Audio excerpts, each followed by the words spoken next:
What if Revan awakened during the Phantom Menace and found Anakin? Let's explore the depths of it in the video.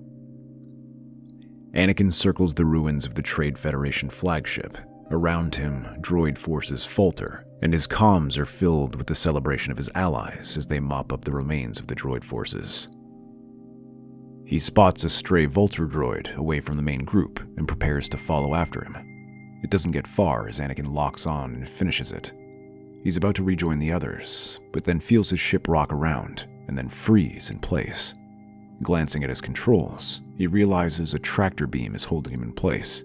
A small, sleek ship appears from nowhere and begins to pull him inside the hangar. Suddenly, the cockpit opens and a figure appears. Anakin feels himself being lifted out of the ship and dropped to the ground, where the figure looms over him. Are you Anakin Skywalker? I am. Revan removes his helmet and reveals his human face. Good. We have much to discuss. Former leader of the Jedi Crusaders, I'm here to instruct you in the ways of the Force. But Master Qui-Gon is supposed to train me. I'm afraid that Qui-Gon Jinn is now one with the Force. I sensed him fall in battle. What? No, that can't be. Then take me back to the Jedi Temple. No. Taking you there would be counterproductive. You've seen it yourself. The Jedi have no interest in training you. Qui-Gon is your only hope. Or at least, it was. No! Why should I trust you? It is a lot to take in.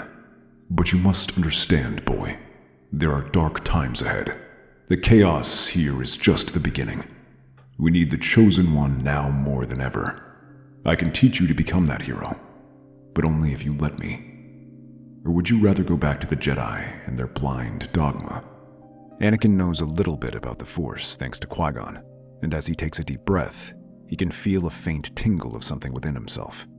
From there, he can see the incredible power that Revan possesses. But it isn't just power. There is wisdom and strength like he's never seen before, and something unspeakably old, even more ancient than Yoda. When Anakin opens his eyes, he slowly nods. Revan smiles and sets course to the Outer Rim. Instead of taking Anakin to learn in a temple, he would rather have him learn through the galaxy itself. Instead, they travel through the Outer Rim, where Anakin can learn from experience, similar to what Qui-Gon intended. But instead of simply traveling to worlds strong in the Force, Revan also takes Anakin to worlds in turmoil that are torn apart by natural disasters, exploitation, or war. At first, he has Anakin help the people there with relief efforts, but he takes it a step further and teaches him that they must be proactive to stop this sort of chaos. The problem with the Jedi is that they have become reactionary and only respond to problems when they arise. Revan shows Anakin that with their powers, they are capable of doing far more than that. When they find a place, he has Anakin study the situation carefully. He observes suffering, tries to understand what causes it, and then solves it. In many cases, it can be traced to issues like corruption or exploitation by corporations. While the Jedi are strictly neutral, Revan has no such qualms about getting involved or teaching Anakin to meddle in these matters.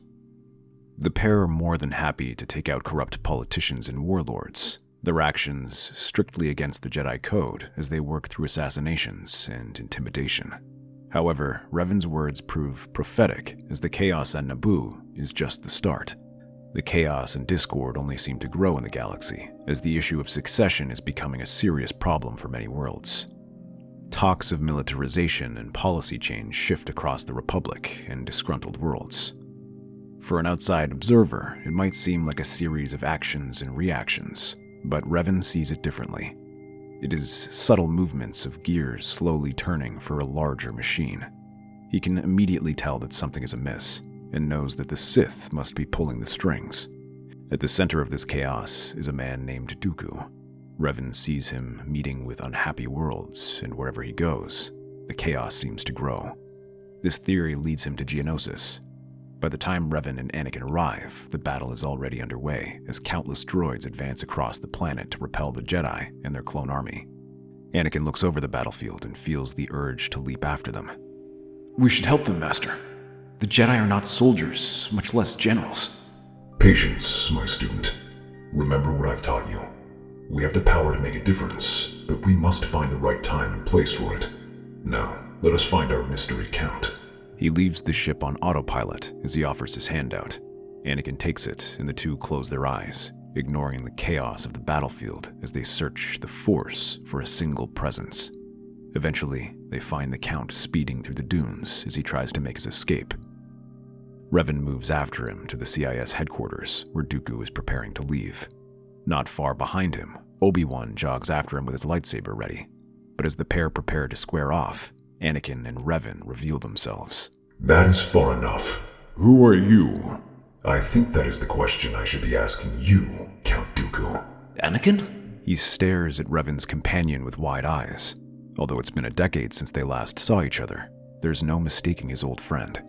He has the same blue eyes, the same boundless energy, and the same presence. Hello, Obi-Wan. It's good to see you again. Good to see you too. I suppose we can catch up after this. Although he doesn't admit it, he's grateful the pair are there. While he is ready to face Dooku, he isn't so certain whether he can defeat him. But as Anakin readies his lightsaber, he feels much more confident. While Revan hangs back, Anakin rushes forward with Obi-Wan following after. Although he is more refined, his movements are less relentless. Anakin swings his lightsaber upwards while Obi-Wan comes in from his side. But neither land as Dooku sidesteps and parries their attacks. He twists his hand and locks onto Obi-Wan's lightsaber, pushing it aside while ducking under Anakin's follow-up attack. He counters with quick thrusts that force them back to break apart and then spins until he's facing Obi-Wan. With his opponents separated, Dooku pours in a series of brutal attacks, not giving him the chance to recover. Obi-Wan tries to defend against him, countering with a few quick slashes and thrusts that Dooku easily avoids. Anakin tries to come in from behind, but the Count whirls repeatedly to hold them both back, ensuring no one can get the jump on him. But while effective, this strategy takes its toll, and the Count's concentration is divided, and their attacks begin to come closer and closer. Suddenly, Dooku unleashes a barrage of lightning. The attack comes as a surprise as he throws them back, sending the pair stumbling. But as they fall, Revan advances. His presence is calm, but radiates strength. He draws a purple lightsaber and rushes at Dooku. The speed and aggression take Dooku off guard, who must defend against his attack. But the flurry of attacks that Revan unleashes is too complicated even for Dooku, who must retreat under the attack. But Revan doesn't give him the chance. He continues bearing down on him, his lightsaber flashing in the room, striking again and again with each attack driving him back. Revan follows with a swift kick and throws him back. As he falls, Revan brings his lightsaber down, which Dooku barely catches. He tries to wriggle away, but Dooku reaches into his power and throws another burst of lightning. However, Revan smiles under his mask and unleashes his lightning attack, sending an explosion across the room. Revan begins to step through the smoke, one finger pointed at Dooku. He takes a moment to feel the power of the Count. While he is undoubtedly skilled and brilliant, he is not the foe he is looking for. You are not the one. As he advances, Dooku breaks off and runs towards his ship. Yoda arrives a moment later, hobbling inside and looking at the destruction around them. He glances over at Revan and frowns. Much to discuss, we do. As the battle comes to an end, they return to the Jedi Temple to discuss the situation. There, Revan reveals who he is. The name sends shockwaves across the temple, as Revan is a name spoken as half a legend. While some question him, they can sense the power radiating off him and realize he's not lying. But with that answer comes another question. What is to happen with Anakin? Your help is greatly appreciated, Master. But the time has come for Anakin to learn from the Jedi Order. Under our tutelage, Anakin can finish his training. I'm afraid that is not possible. Anakin is my responsibility. If everything you say is true, then Anakin is the chosen one, and he must serve the Republic. If everything I saw is true, then you still rejected him years ago. It is not your place to suddenly return. I will train the boy, and that is the end of this discussion. I'm afraid it's not that simple. With the Clone Wars, the Republic has commissioned the Jedi service to the war effort. If you will fight the CIS, you must serve the military. That is where you are mistaken. Without another word, he storms off alongside Anakin. The two realize they can't use their usual strategy as the war begins. They need a base of operations to regroup and build their forces. However, they cannot join either the CIS or the Republic. Instead, Revan moves to the third faction, the League of Neutral Systems, led by Mandalore. He and Anakin offer to protect their world and ensure supplies reach them if they are allowed to operate there. Duchess Satine agrees and offers them the moon of Concordia as their headquarters. With a base now established, Revan issues a call to arms from all Jedi who are tired of the Jedi Order and wish to reform their faction. Many younger Jedis who feel like the Order has become too intertwined with the Republic eagerly agree and pledge their support to Revan and Anakin, creating a resurgent Revanist group. These Jedi make up the core of Revan and Anakin's forces. With the fears of a true Sith Lord emerging, Revan decides their best course of action is to build a power base that can challenge them. Although the Duchess of Mandalore is a pacifist, many in the League are not and maintain standing militaries. The two convince the systems to create a joint military by combining their soldiers. At first, he encounters resistance, but as the war rages, issues like food shortages grow worse and piracy becomes a serious issue. Anakin is placed in charge of this army and immediately sends them out to war, but not against the CIS or the Republic. He spends months in the war rooting out pirate nests, eliminating warlords, and crushing cartels. Although he initially starts with the League's worlds, he extends this to neutral and even Republic or CIS-affiliated worlds. Seeing their success, many worlds begin to rally around the League of Neutral Systems. They prove to be even more capable of ruling and protecting them, which poses a threat to Palpatine's plan, as they prove to be an effective alternative to the CIS and Republic. The League of Neutral Systems grows stronger by the day. This puts them in conflict with Death Watch, the Mandalorian extremist group. While they were initially just vandals and troublemakers, the success of Revan has helped legitimize Satine's rule by securing her position. Now they plot to overthrow her and restore Mandalore's warrior roots. After receiving weapons and supplies from a mysterious ally, they decide to strike. From Concordia, they launch a fleet of starfighters, turning the skies of Sundari into a battlefield. The small police force the city has is helpless against them, forcing Anakin to turn back with whatever forces he has available and rush to free Mandalore. A handful of ships manage to fight off against the swarms of enemy fighters, allowing a handful of gunships to break through and land on the surface below. While his soldiers engage the rebel Mandalorians, Anakin makes his way into the palace, cutting through the guards with practiced ease, and enters the inner sanctum to meet a large group of Mandalorians, led by Pre Vizsla. Anakin readies his lightsaber as the Death Watch leader enters, darksaber in hand. You and your false league have no place here. Mandalore belongs to the strong. On that, we agree. He readies his lightsaber and smiles. The Duchess might be a pacifist, but I will enjoy killing you.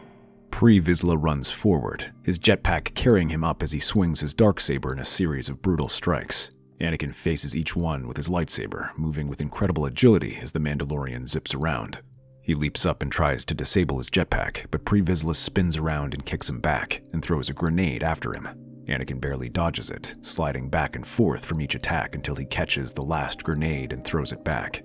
The explosion knocks Pre Vizsla back against the wall as Anakin kicks him across the face. The blow sends Pre Vizsla back and Anakin pounces on him, raining down punches across his face. But he suddenly recoils as he feels a surge of pain as Vizsla slashes a knife across him. Anakin snarls, but the Mandalorian kicks him off and begins firing his blaster. This puts him back against the defensive, blocking these attacks while Vizsla closes in the distance, throwing a series of aggressive darksaber attacks. Anakin fights through the pain, letting the fury fuel him as he meets the attacks and then slashes back at him.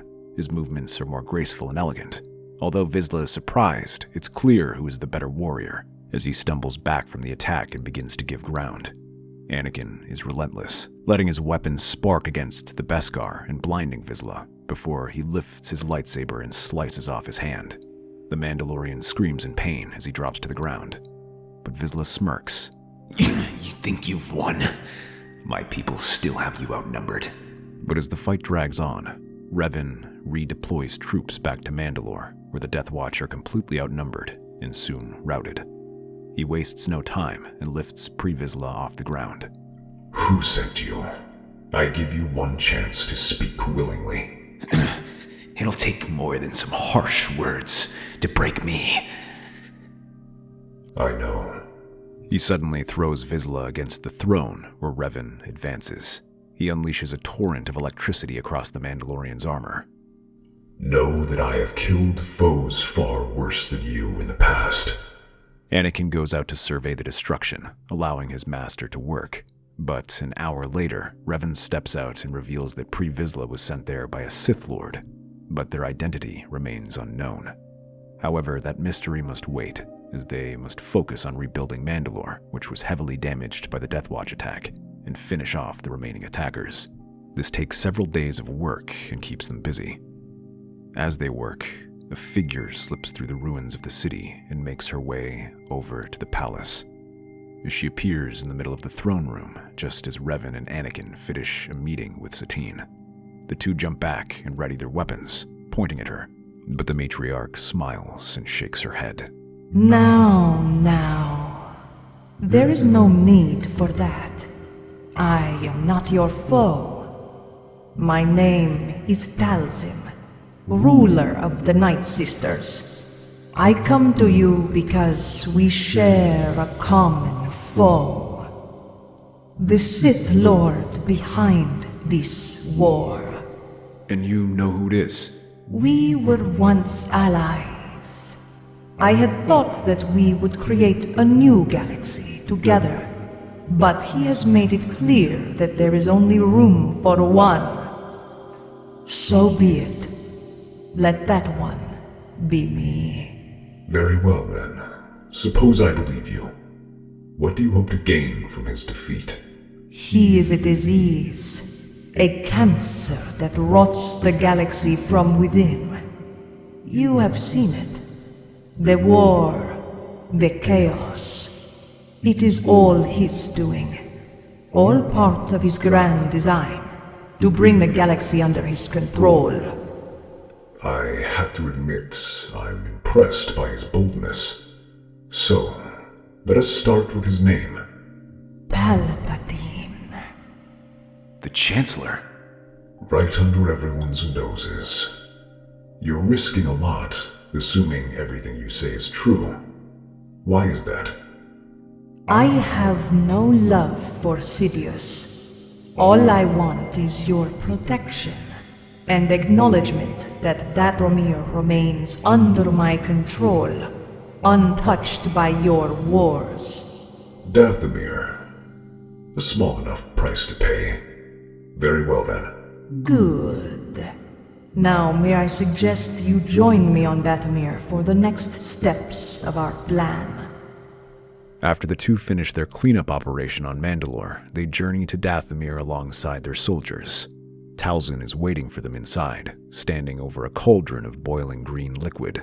Leaning over the edge is a twisted wax figure of Palpatine that crackles with green energy. She picks it up and casually holds it over the fire, letting droplets of wax ooze into the liquid below. But while she works, her face becomes wrinkled and beads with sweat. I have already begun the ritual, tormenting him and letting him suffer. But Palpatine has proven to be resistant to my magic. He is fighting for control. I fear he may send someone to kill me before I can finish this spell. Suddenly, a booming sound echoes from outside the cave. The ground shakes, and the Night Sisters stir with anticipation. Right on time. They glance back at the mother as she struggles to maintain the spell. She closes her eyes and takes a deep breath, locked in a battle of wills. She tries to channel her power into the doll to finish Palpatine off, but steam begins to rise and she hisses in pain. It's taking all her concentration to defeat Palpatine. Revan and Anakin rush out of the cave. The dark sky of Dathomir fills with separatists. The Night Sisters begin their chant, summoning their dark energy while Revan and Anakin ignite their lightsabers. Their soldiers take positions in defensive positions as Grievous and Dooku lead the charge. Blaster fire erupts from all sides, mixing with dark energy and the arrows of the Night Sisters as the CIS leaders rush forward, their droids close behind. Night Sisters leap into the fray, their magics enhancing their speed and strength as they clash with the droids. Green energy bolts fly through the air, meeting the relentless assaults of the battle droids. The Revanists join the fight, cutting through droids with blasters and lightsabers. Revan leaps at Grievous, his lightsaber meeting the cyborg's spinning blades. Grievous snarls, his mechanical body whirling, but Revan doesn't let this intimidate him. He slides into each attack, getting in close as his force-enhanced strength shoves Grievous back. Growling in surprise, Grievous pulls his lightsabers and slashes at him, but Revan leaps aside from the attack and then slams him against the wall. Snarling, Grievous ignites all 4 of his lightsabers, causing Revan to smirk as he advances on him. Meanwhile, Anakin and Dooku square off, their lightsabers flashing as Dooku's dueling style remains impeccable. He effortlessly blocks each attack. He expects the challenge to be like before, but Anakin is far stronger than that, and his attacks come closer to killing him. Dooku's eyes widen as he feels the heat of Anakin's lightsaber almost take his head off before he pushes the weapon aside. Anakin smirks and rushes at him, renewing the flurry of attacks that drives Dooku back. Blinking, Dooku tries to counter, rushing at him with a set of quick jabs and measured slashes, but Anakin doesn't slow down. He whirls and rushes forward into the attacks while his lightsaber appears where it's needed. You know you can't defeat us. I don't have to. You may win this battle, but the one that matters is inside. They glance back as Talzin's chants devolve into screams as she struggles to maintain control. As he steps back, Dooku unleashes a burst of lightning, but Anakin waves his hand and dissipates it as he advances and drives his lightsaber into Dooku's side. The Count screams in pain and shoves him off, holding the injury. Your master is a dead man, but you don't need to join him. That is where you are mistaken. The Sith's plot cannot be stopped now, especially by your ancient master. Don't underestimate him, and don't underestimate me. He rushes towards Dooku, who responds in kind, his controlled attacks giving way to a full attack. Their lightsabers flash in a brutal clash as they throw a series of vicious strikes at each other that end with Dooku unleashing another burst of lightning. But Anakin is ready and leaps over the attack, landing in front of Dooku and slashing him across the chest. His eyes widen as he drops to the ground. In the meantime, Revan is dealing with Grievous, who is now being pushed back by the Dark Lord's attacks. His 4 arms whirl around in a flurry of circular arcs, but these aren't meant to attack, they are meant to block Revan's advance. As he steps forward, he casually bats them aside and drives his lightsaber forward, nearly impaling Grievous, who barely pivots out of the way. Seeing this, the cyborg leaps at him with all 4 of his lightsabers stretched out. Revan raises his hand and pushes his arms apart ever so slightly as he slices at his arms, severing 2 of them and then kicking him to the side. As Grievous falls, sparking on the ground, Revan raises his lightsaber and brings it down, ending the cybernetic monster's life. As they finish their foes off, the pair returns to Talzin, whose own battle is not going well. Dark green veins course through her face as she falls to her knees. Anakin and Revan immediately step beside her and hold their hands out, channeling their energies to help. The pair are instantly hit with a wall of pure force as they can feel Palpatine's essence fighting to stay alive. It's like a cornered animal, constantly biting and lashing out at them, trying to drive them back. Anakin feels as if his insides are being flayed as Palpatine's untamed energy roils around. But Revan remains standing, taking a deep breath as he grits his teeth. Undisciplined. The words are simple, but fill Anakin with strength. The power they see is volatile, untamed, and meaningless. There was one lesson that Revan had taught Anakin for years: to use their power wisely, and yet Palpatine here acts like a savage instead of facing his death with dignity. Slowly, Anakin stands up and grips the side of the cauldron as he channels his powers anew. Revan thrusts his hand out, and the force they are facing recoils from their energy. It gives way beneath them as the little statue burns up completely. Once it is gone, the 3 drop to their knees as the cauldron's flames die out as well. Talzin takes a few shaky breaths, the lines fading from her face while the color returns. Is it done? It is. The Emperor shall trouble us no more. Good. Dathomir is safe as well. Good. Then our business is done. The deaths of Palpatine and Grievous are a serious blow to the Republican CIS. The League of Neutral Systems was comprised primarily of Republic worlds, mainly rallied behind Revan, allowing him to secure his position as Chancellor. Meanwhile, he sends Anakin to deal with the CIS, making him the general of their armies. With the combined Republic and League armies, they quickly crush the Resistance and bring them back into the fold. While many of the Jedi were shocked at this development, they were not in a position to challenge them, as it was the Revanists who defeated the CIS. Their position is untouchable. Instead, the Jedi must begin implementing some of the policies of Revan and try to win back support from the Senate and people. Revan knows that the period of great chaos he feared has started to disappear. With that burden off his shoulders, he begins working on his new task, training his successor, Anakin Skywalker. That's our theory. The Star Wars universe is a galaxy filled with exciting stories and possibilities, and we love exploring them. If you want to accompany us on this journey to a galaxy far, far away, then please like, share, and subscribe to our channel.